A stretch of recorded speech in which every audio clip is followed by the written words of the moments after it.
So again, good morning to you all.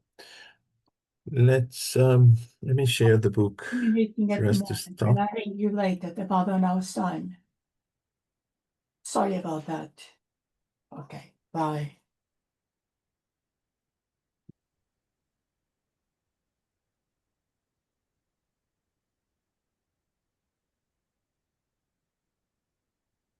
Okay, can you all see the book? Good. So last week, Charles took us to the end of item 3 here. We are studying chapter 1. Are there spirits? So let's carry on. It's interesting that yesterday I was reading it, and later I got an indication from YouTube to a talk by a guy I know. But he questioned quite a few things regarding the reality of spirit and the spirit world. And he said he strictly followed Kardec. But then when checking these, I realized that, he didn't quite follow Kardec to get to the conclusions that he arrived, you see. So it's very important to have these in mind, because these are the foundations of everything that Kardec brings to us in terms of theory, the spirits bring to us in terms of spiritual reality. So let's go for it. So item 4, the existence of the soul and of gods, the former deriving from the latter, comprises the foundation of the entire edifice of Spiritism. Just two things: gods, and as a consequence, the spirits have been created by God. And I remember this guy, he said, no, I'm Spiritist, so I believe in spirits and the reality of the spiritual world. But I doubt there is a God where, to whom we can address our prayers and so on. But here is one of the pillars, if not the main one, within Spiritism, is the existence of gods. But perhaps not the way some people believe, but God has defined in the Spirit's book the answer the Spirits gave to the first question.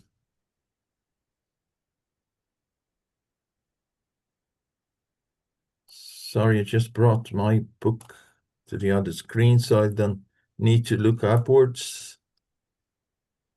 I'm making some adjustments here. Can you still see the book? Yes. Yeah, good.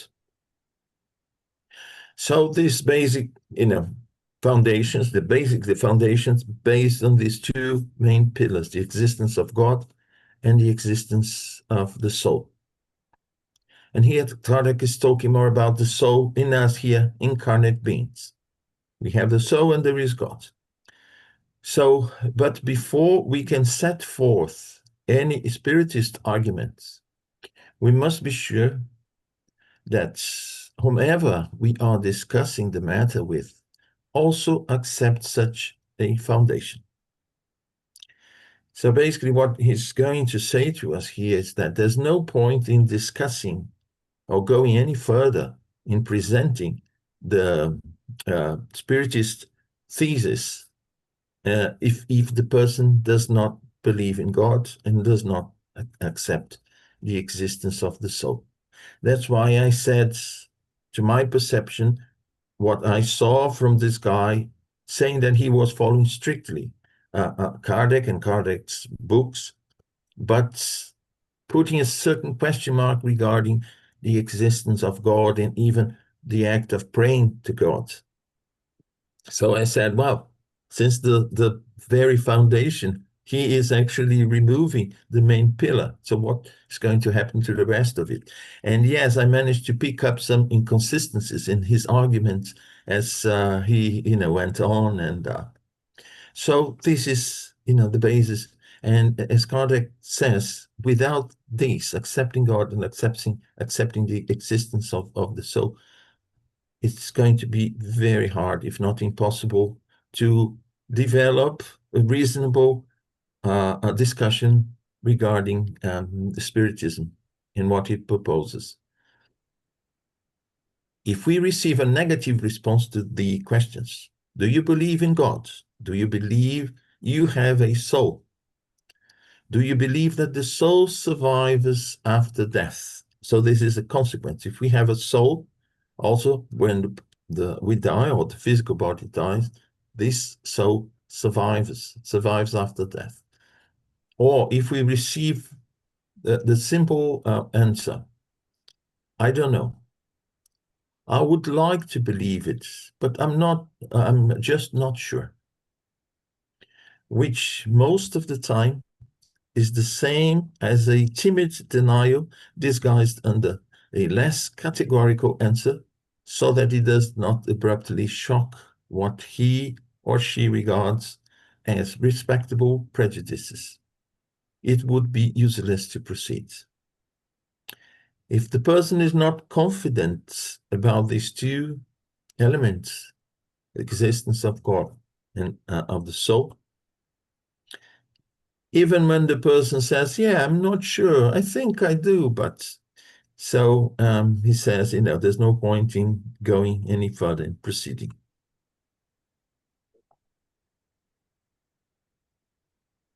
It would be like trying to demonstrate the properties of light to a blind person who does not believe in the existence of light. For spirit manifestation are, in fact, only effects of the properties of the soul. Yes, the spirit manifestation is one aspect. It's something that is a natural phenomenon related to the existence of the soul.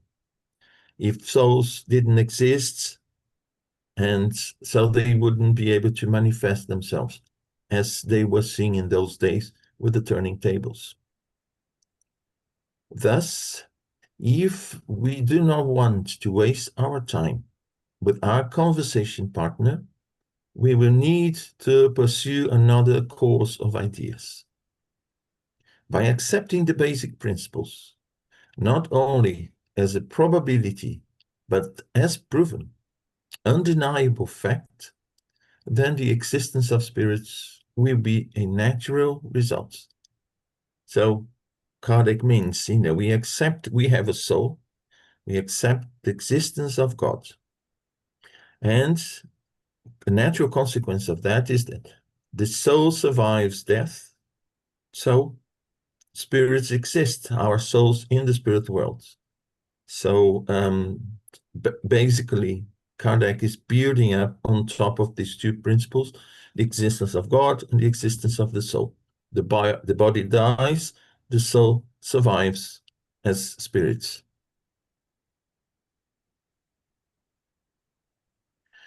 Five, we must still determine if spirits can communicate with humans. This is another point. Okay, there is the soul, the body dies, the soul gets into the spirit world. Can we communicate with the former souls, now spirits? Let's see what Kardec has to say, or has, the way he will develop that. That is, if they can exchange thoughts with them. But why couldn't they? This is the question. What forbids us from, or prevents us from getting in contact with spirits through the exchange of thoughts? What is a human being except a spirit imprisoned in a physical body? That's our condition, we are spirits, and the only difference from those in the spirit world is that we, on top of everything else, we have a physical body, and this physical body is actually, imprisoning us to a certain extent, because it's limiting our capability as spirits. but not taking them away. They are just dormant. We have that. Since we have that, we have the same, I say, the same conditions or the same elements that we have as the free spirits.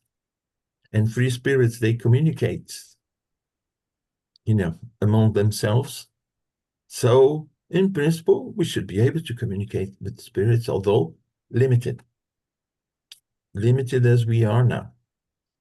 Why couldn't a free spirit communicate with a captive spirit? Just as a free human can communicate with a prisoner. If we believe in the survival of the soul after death, would it be rational to deny the survival of its affections? So Kardec is saying, well, let's see if not only this communication is possible, but also the communication with those we love. Why? And he also uses the argument that if we know that spirits are everywhere, why would the spirits around us be unknown to us and the ones we know be somewhere else? So basically starts to develop the ideas along that way, but it's very interesting. The body limits the capabilities of the spirits in using these thought communication because it's a natural condition. It's a body made of dense matter. So the spirit subjects itself to the forces, the constraints that prevent full manifestation. So normally, as we are today, now, at this moment, we are not making full use of our spiritual capabilities. Our brain, which is the machine that receives and transmits thoughts to our spirit, through which we control our physical life, basically. We move our body, we move around, we talk, we get information through our eyes, our ears, thanks to our brain. So the brain is the interpreter, the machine, the go between the physical reality and the spirit, the mind. But there is a limitation for this brain. The brain limits the manifestation and the perception of the spirit. So we can't perceive the spiritual world as we are today, fully awake. But mediums, they can expand, we know the perispirit, so they can expand, move their perception beyond the physical realm, the physical barriers. And then they start to perceive the spiritual worlds. That's why when we are in this condition, we can interact with the spirits and with the spiritual world, but not when we are fully awake in a normal state, because then we are too much limited to our physical perceptions. And of course, in dreams, when our body goes to a sleeping state, the metabolism goes to its lowest level. It allows a certain degree of freedom to the spirit. Then we start to enjoy more of our spiritual nature. Fully awake, it's more difficult for us to have this interaction with the spiritual world. And of course, this possibility is greater for those who have mediumship well established than for those who have only traces of it or hardly any trace of it. But it is a possibility. So what Kardec is saying is, since there is this possibility of communicating, why not communicate with our loved ones, with the ones we know? In other words, since souls are everywhere, wouldn't it be natural to believe that a being who had loved us during life could approach us, that it might want to communicate with us, and that he would utilize all the means at its disposal to do so? While it was living on the earth, didn't it act upon the matter of its body? Wasn't it the person's soul who guided the movements of his or her body? Then why after death, wouldn't it be prevented from expressing its thoughts in conjunction with another spirit who is still linked to a body? Just as a mute uses a person who can speak in order to be understood. So what Kardec is saying is, why we lose, contact with with our loved ones because they went to the spiritual world, returned to the spiritual world. And if this communication is possible, then why not, with them? And it's interesting when he says, while incarnate, we have a body under our control. It's the vehicle, the means we have to manifest in the physical world, but of course that creates a limitation for the spirit, while the spirit is fully awake, in full possession of its physical machine and its awareness. But as soon as we manage to detach ourselves a little bit, as I said, through mediumship or in sleep states, we return, perhaps not in full, but we return to make use of our spiritual capabilities, faculties. And so we start to see an incarnate spirit, just someone who took over this machine. It's limited to it because it has a limitation. It has developed through, the process of the formation of our physical body here on Earth over this long period of time, 4.5 billion years, to create the machine that we have today that is more sophisticated than the first primitive human beings here on the planet. And, it's constantly evolving. So it allows us to express ourselves in the physical world, to manifest ourselves, but of course there is a limitation. This flesh or fleshly machine is not capable of allowing the spirit to manifest itself in full, because it is of a very different nature. But it is possible, yes. And I believe that in the future, our bodies will allow our spirits to manifest with even a greater degree of freedom than today.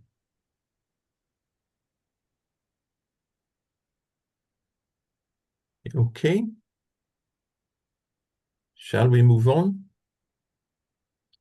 And the other bit, before we move on, I just want to add something that some people, they don't believe. They say the reality of the spirit is of a totally different realm, and you can't make the two interact. So we would think that, we wouldn't be able to make a soul interact with its body, and manifest. So we see it's possible. The difference is when we incarnate, we take a body from its very beginning. Can you imagine just one cell, one big cell developing, and the spirit is there, how would I say, not controlling, but putting some pressure on this development to move along a certain direction according to the needs of the spirit. And we can see the development of our body in our mother's womb, how it happens. Imagine ourselves wrapped in fabric, and a tailor comes and starts to, to create a dress for us, working on this fabric that is, around us. And as our body changes, we may lose some weight or gain some weight, so this tailor starts to adjust this dress around our body. But of course, it's a very tight one. It's very close to us. So we feel that this dress, although it's covering us, it also limits our movement. So the body is more or less like that. We put ourselves and start acting in the material world since the very beginning, since the egg and the mother's womb, and then, through the process, through an entire life. We basically created a machine, a tailor-made dress for our spirit during that incarnation. This is the way, when incarnate, that we manifest ourselves in the material world. But when discarnate, we have this element, which is the Perispirit, that is the one responsible for the interaction when we are incarnate between us and our physical body. And also when we're in the spirit world, we don't have a tailor-made body now, but we can still interact with the physical body. How? Through another spirit who is the owner, in inverted commas, of that body, interacting spirit to spirit, and from that interaction, then the spirit can manifest in the spirit, in the physical worlds. Hi, Liz. Sorry, I took too long to add. No, that's okay. I'm just interested in your theory, you know, that in the future, which I agree with you, spirits, you know, ourselves will be able to manifest, you know, in the ethereal much easier. You know, we will not be so dense. The converse of that is, does that mean that spirits themselves, you know, can also show themselves to us in the future? At the moment, Yes. it's difficult, but I think the converse can happen as well. I'm hoping. Yeah. That's what we hear from our evolved worlds. They say the incarnation is not so painful because the contact between the physical world and the spiritual world is natural. You know, it's almost as if you could see both and live in both at the same time, you see? So showing that, yes, it is a natural process. As we evolve as a spirit, we also influence matter. So the bodies that will come in the future, we also benefit from the spirits who inhabited the material world. And as these spirits evolved, they also imparted to the material world this spiritual evolution, guiding the development of the physical world. As I said, what forces drove our planet, life in our planet from its very beginning, since its formation? What forces drove to get to the bodies that we have today, that we know are more evolved than the primitive forms of life, than the primitive human bodies that we had? What was that? What drove that? You see, in reality, the spirits who inhabited the material world, as they evolved, they also transferred that to a material level through, you know, the natural process of evolution, the one that we study in our sciences. You see? Yeah, the reason I ask is because, you know, on his birthday, my son said that, you know, he was sad because he wanted to come back down and give me a hug, a physical hug. He misses being able to give me that physical hug. So my answer was, you know, under the current circumstances with the planet, you'll be mad to come down at the moment. You're best where you are. However, I feel in the future, we will be able to do that. And he accepted that. Yeah. Yeah. Yeah. Oh, that's lovely. Thank you. Yeah. I think I saw another hand, Elsa Lee.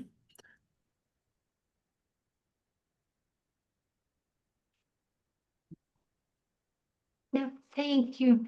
Thank you. Good morning, everybody. Yeah, no, because I saw in the six and here the 1, 2, 3, 4, 5. This do I have I understood the better. out. Because you know, Okay. it's not for me, but the people come to a study to Léon Denis, our group, study group.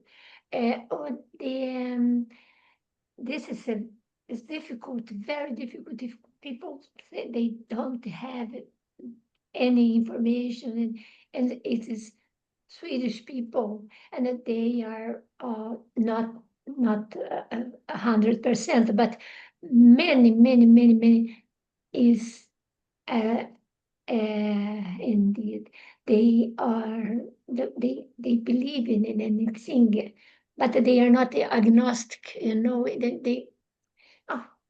They don't believe in.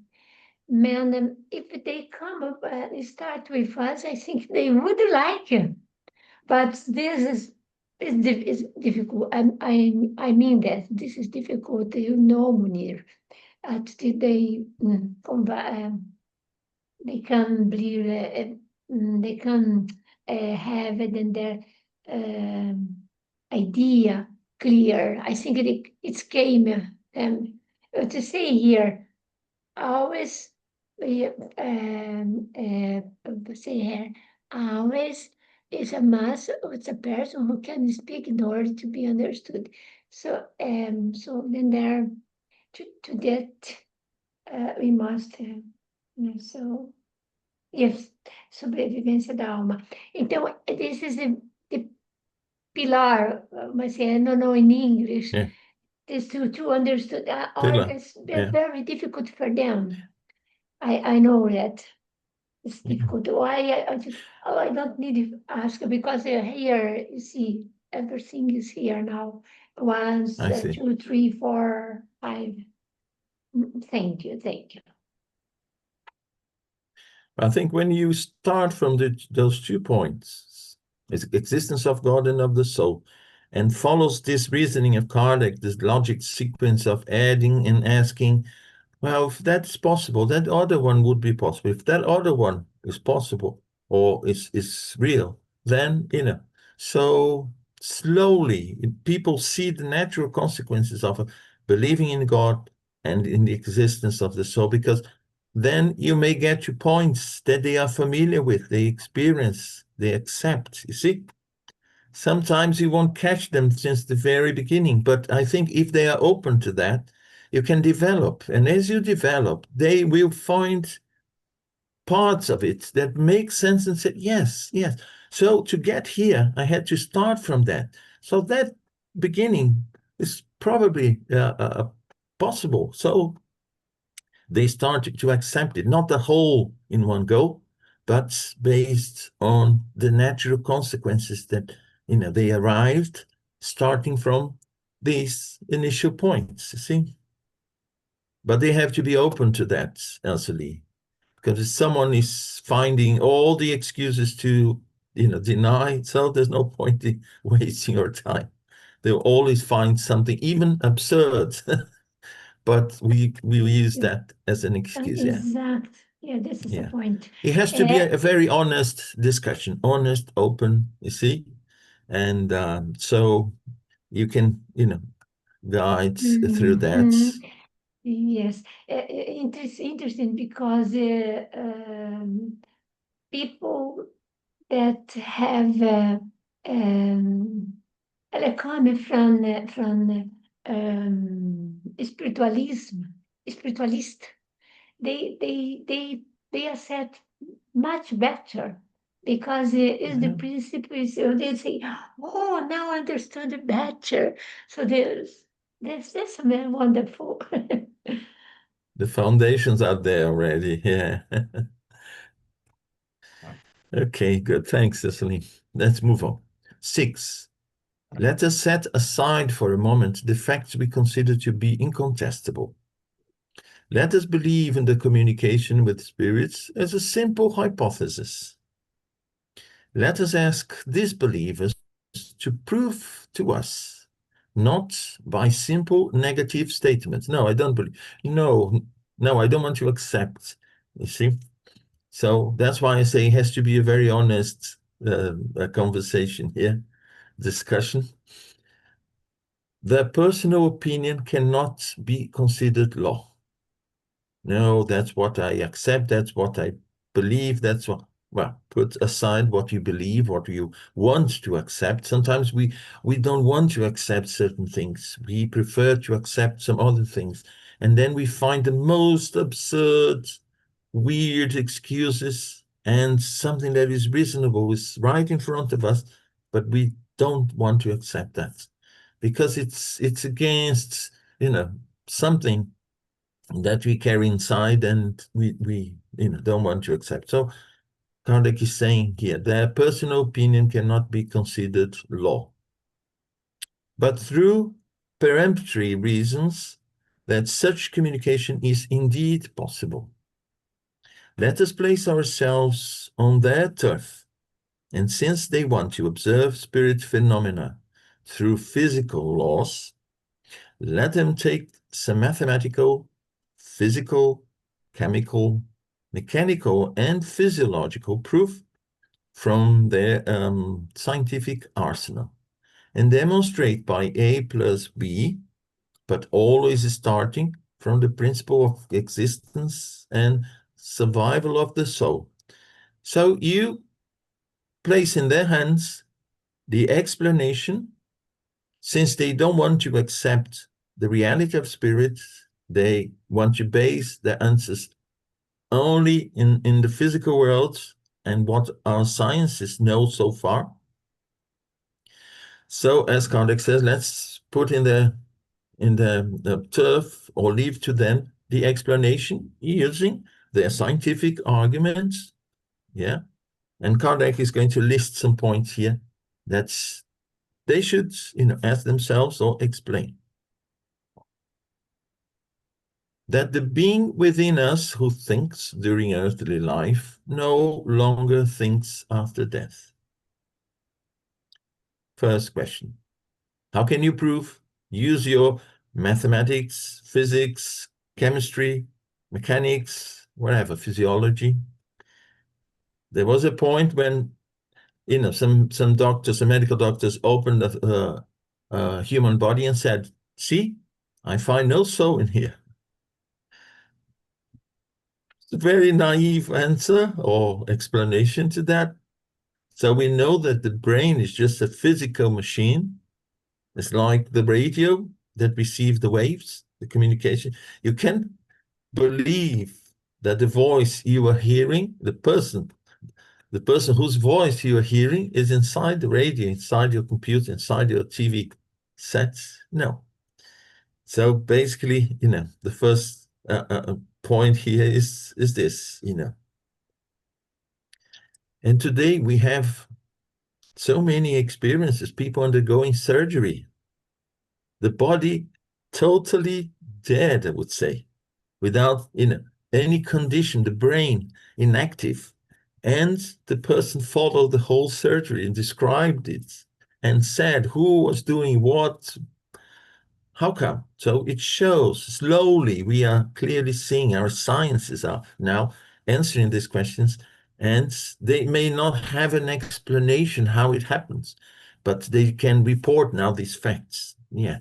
I know a case of someone who underwent a surgery. She was undergoing a surgery. She was in no condition to see. I don't know if she was under anesthetics, completely, unaware of everything or partially aware, but she had no idea what was going on, because the surgery was a small surgery inside part of the body. And she was speaking as if someone who is sleeping and talking, and she was saying to the doctors what to do. Oh, you see, no, there is there, you see that. She was describing what they were seeing, but she couldn't see that in the position that she was, It's like someone doing a surgery on your back, and you describe everything that the doctors are saying, but how come you see your back? So slowly, science is, as I said, they don't have yet a good explanation for that. But slowly these phenomena, just like the turning tables, see, they are becoming more sophisticated in showing that there is something else beyond the physical machine, the physical brain. Hi, Elseline.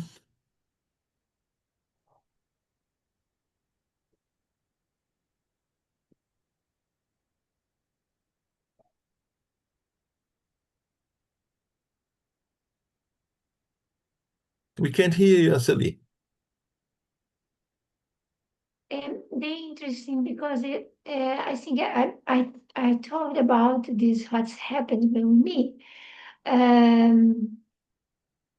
was 31 years old, I think, and in São Paulo, and I had a serious problem because I couldn't. I sleep only with open man. And my husband said, this is not good for your heart. It's better we go to the physician and and see what they can do about. They open. I was there. So after the operation, I was there already with anesthesia. I don't know in the name, and they opened my nose a little bit more here, up here. And I thought to my husband, I would like to do. I had the problems when I was a younger girl, and my eyes was like I didn't like because I couldn't see so good. And there with this skin here, and they said no, the problem we can do this one too because it's not so, it's only pick up a little. And this is what only this I did in my life. And this they open here, but if when I was sleeping, but I didn't, I heard everything what they said. Everything, and I saw myself without out of my body. I was there, what was, and a horn or something like a little horn. And that was there. And I said to them, I please take care very good on me because I would like it to this, of course they didn't heard me, but it's okay. And I heard them said because I thought about Corinthians and football. Why I was like a spirit and I'm worried about myself. Why I like myself, I like life. And I heard that exactly what you said now. It's happened to me, and my God host her hear me now because it was true. It's happened to me. So Yeah. it was so. There are so many cases of near-death experience and, situations I said it to where, them. I yeah, said it to yeah, the doctor. I said, yeah, after. So why? That was good at the sperm with Corinthians and I was so because I heard that yes, we live, we live always. No have a death, say all that to them. I think they think it her, but I saw that. Hmm. Thanks, Cecily.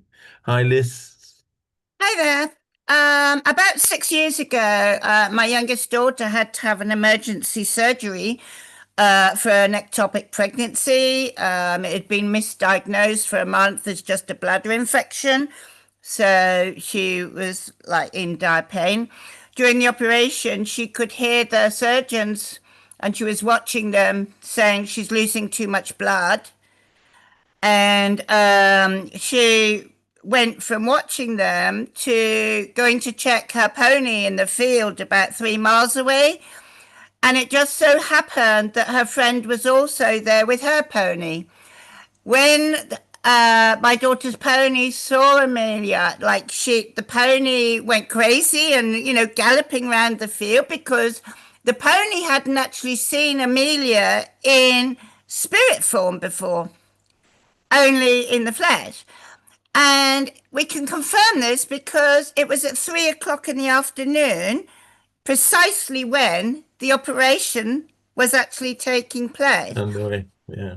After the event, she did other things, but after the event, her psychic skills were incredible as well. And she maintains those. Yeah. Yeah. And there are so many cases like that that only prove, these arguments. This is the first in a list of, several arguments that Kardec places here because he's developing the theory. He's not yet checking against, as we are doing now, checking against evidence. So Yeah. he just takes us through logic and developing it. So, giving us good arguments and But yes, we know today, yeah, we have so many cases, and slowly, you will be part of a material science, you see, the science of the material world. But the thing is, Something, yeah. people that don't believe the soul survives death wouldn't believe near-death experiences either. Yeah, but they would find all sorts of explanations. Now, the waves from the brain of the surgeon stayed in the room, and the person when woke up, just, well, you accept that, these waves, but, which if you extend that to other situations, you see that it doesn't make much sense because you can't explain other things through this theory. And you want to deny this, you see? So, yeah, it has to do more with a fear and prejudice that people carry, you see? They have fear also. If I believe in that, what am I going to do with all my beliefs so far? You see? I have to revisit them and make some sense of them now. So I prefer to stay where I am. You see? No, I don't want to think about that. It's rubbish or... Especially as more and more evidence comes into the world and people around them, are taking it as normal, and they're the ones that are, in the minority as well. You have to review it then, Yeah. Okay, so Caldas says here in the first one that being within us who thinks during earthly life no longer thinks after death. Second point, that if it does think, so suppose it may not think, it may think. Suppose it does. If it does think, it no longer thinks of those whom it has loved. Survives, but I no longer, feel anything for those who I used to love, who are dear to me. 3, suppose that if it does think of those whom it has loved, it nonetheless does not wish to communicate with them. Okay, yeah, I think of them, yes, I still love them, but I don't want to communicate with them. It's a possibility. I may want to, I may not. 4, that if it can be anywhere it wants to be, it cannot be here beside us. That's what I said. The spirit can be anywhere. The universe is peopled with spirits, and they are everywhere. So why wouldn't the loved ones not be here close to us? Number 5, that if it is right here beside us, it nevertheless cannot communicate with us. Okay, the soul survives. They carry on loving us. They can be next to us here, but they cannot communicate with us. 6, that by means of its fluidic body, it cannot act upon inert matter. So fluidic body is the perispirit. So there isn't this possibility. The spirit is there, wishing to communicate with us, but cannot act upon the material world. 7, if we can act upon inert matter, it nonetheless can act upon a living being. They can move a table, produce noise, but they cannot act on a living being. 8, that if it can act upon a living being, it cannot guide his or her hand in order to write. It can act, but cannot, produce any movement in the hand or guide the hand in order to write. So he's always placing ourselves in one way or another. So suppose this is the correct way. Again, the bifurcation, this or that. So he's developing that, building on top of that. 9, that if it is able to thus write, it cannot respond to questions or transmit its thoughts. We can move our hands, right? But cannot transmit any thought or answer our questions. So when Spiritism's adversaries demonstrate to us that none of this is possible, so Kardec develops all the possibilities and the negative of that. They can, they cannot. So when the adversaries, it places them as adversaries, they demonstrate to us that none of this is possible, using reasons as obvious as those used by Galileo to prove that the sun does not spin around the earth, then we will admit that their doubts are well founded. But until today, unfortunately, their entire argument may be summed up in these words: I do not believe in it, so it is impossible. That's what we hear a lot of times. And on top of that, mentioning again what I mentioned at the beginning, sometimes people, they establish a group of their own foundations, a group of elements they believe in, but later they contradict themselves, because if they truly believe in that, in those foundations, then what they are saying later doesn't make sense. Contradiction.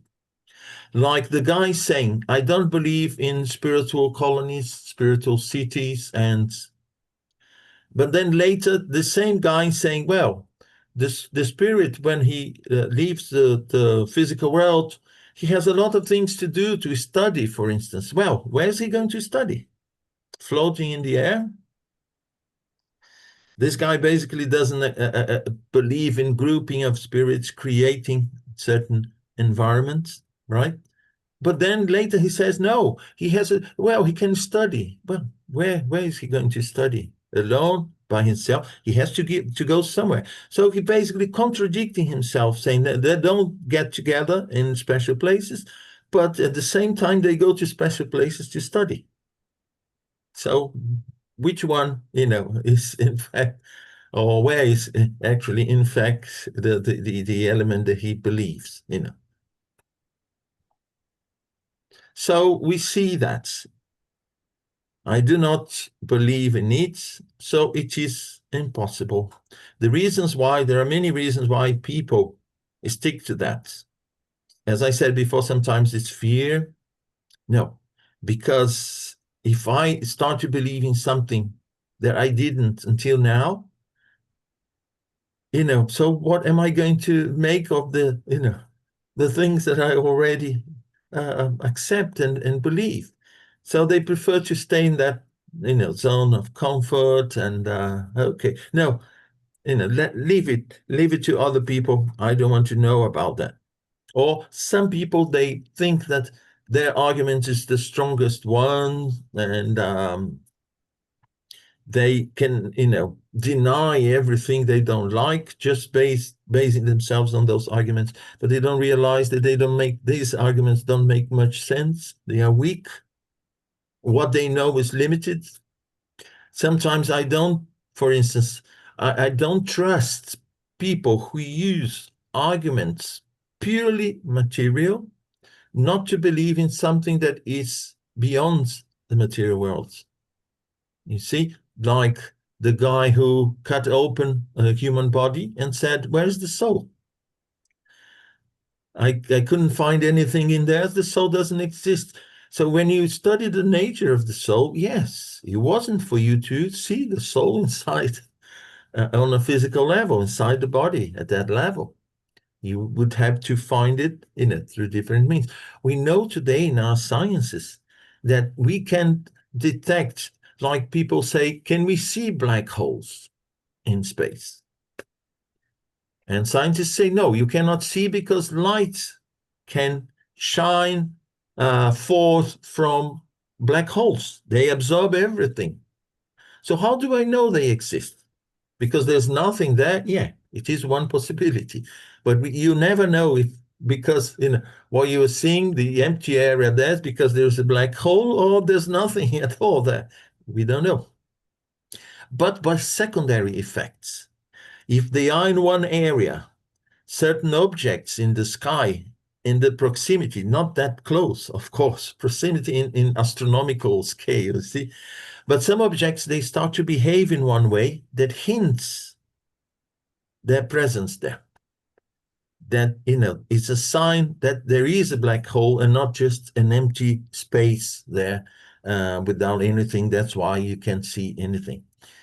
And it's the same here. We shouldn't expect to cut open a human body and find the soul there saying, hello, here I am. And no, we have to look for the right interaction with that soul in order to identify its presence. But some people, they just deny because they say, so this is a religious topic, so I don't want to talk about that.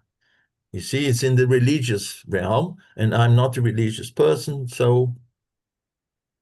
But as we said before, slowly our sciences, academic sciences, they are progressing. And because spirit manifestation is a natural phenomenon, sooner or later, our sciences will get in contact, more and more direct contact with these manifestations.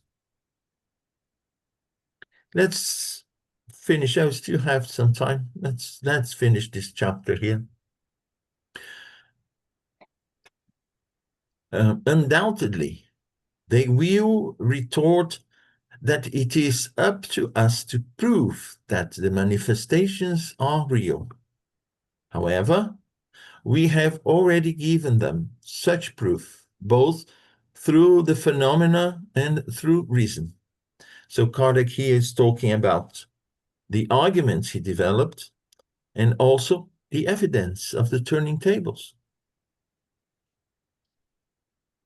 If they refuse either, and if they even deny what they have seen with their own eyes, the turning tables, then it is up to them to prove that our reasoning is faulty and that the phenomena are impossible after all. As Kardec stated before, leave to them to prove their arguments. We are, developing our arguments. We are giving them some proof, but people would find all sorts of weird explanations, for instance, for the turning tables, for the intelligent messages given through the table. Oh, maybe it's the mind of someone next door, and, well, all sorts of things. And it's very common. People, they don't accept survival of the soul, the communication of spirits with the living or the incarnate, but they have, ideas about a common thought, like a cloud of thoughts, where our thoughts, they remain there around the earth, and every now and again someone picks it up, and so there isn't a communication with spirit, but our thoughts will remain in the atmosphere, and every now and again someone opens a channel and picks it up. Well, we can say that it's almost the same thing in two steps. Someone sends a thought and someone picks it up, if it's at the same moment or later, but all sorts of explanations. But then when we develop along that path, we see that we can go or we cannot go too far, because other things cannot be explained, like current details. How come a thought stored in a cloud around the planet can explain something that has just happened, or no one knew? Or, you see, so when we start to develop along that path, we see that is not consistent. So let's stop here. Next week, we start chapter 2, the extraordinary and the supernatural. Okay. I'll stop sharing now. Let me just see, we have some.